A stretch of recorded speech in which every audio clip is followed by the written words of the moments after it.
Hi everyone, good evening. మేము ఈరోజు chicken curry వండుతున్నాము. Chicken curry అనడం కంటే చికెన్ ఫ్రై వండుతున్నాం అనేది వెరీ ఇంపార్టెంట్. అండ్ ఇందులో ఫస్ట్ ఆయిల్ వేసుకోవాలి. అండ్ ఆయిల్ వేసాక నేను ఆనియన్స్ వేసాను. అండ్ తర్వాత అవి ఆనియన్స్ కొద్దిగా ఫ్రై అయిన తర్వాత జింజర్ గార్లిక్ పేస్ట్ వేసుకోవాలి. దాని క్వాంటిటీ బట్టి వేసుకోండి. ఇది కొద్దిగా అండ్ దీంట్లో పసుపు యాడ్ చేయాలి. కొద్దిగా ఫ్రై అవ్వనివ్వాలి.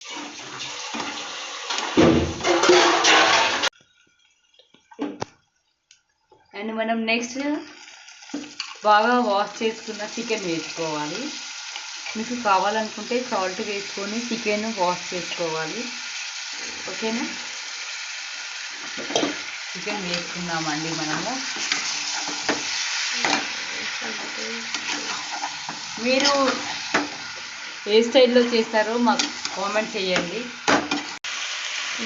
అండ్ నెక్స్ట్ మనం టమాటా వేసుకోవాలి. లైట్గా ఓన్లీ 1 టమాటో మాత్రమే వేసుకోవాలి. రుచికి తగినంత కారం వేసుకోవాలండి. మీ టేస్ట్కి తగ్గట్టు మీరు వేసుకోండి. రుచికి తగినంత ఉప్పు చూసుకొని వేసుకోండి. ఓకేనా?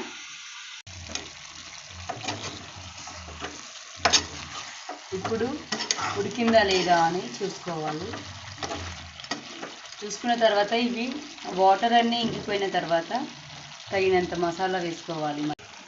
తగినంత ధనియాల పొడి వేసుకోవాలి. గరం మసాలా వేసుకోవాలి తగినంత.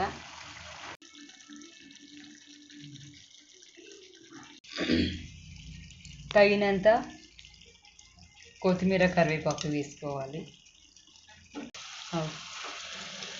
కొత్తిమీర కరివేపాకు వేసుకున్నాక ఒకసారి 2 సార్లు ఇలా అనేసి గ్యాస్ ఆఫ్ చేయాలి. అంతే, మన గుమగుమలాడే చికెన్ ఫ్రై కర్రీ రెడీ. ఎలా ఉంది audience? Thank you. Bye bye.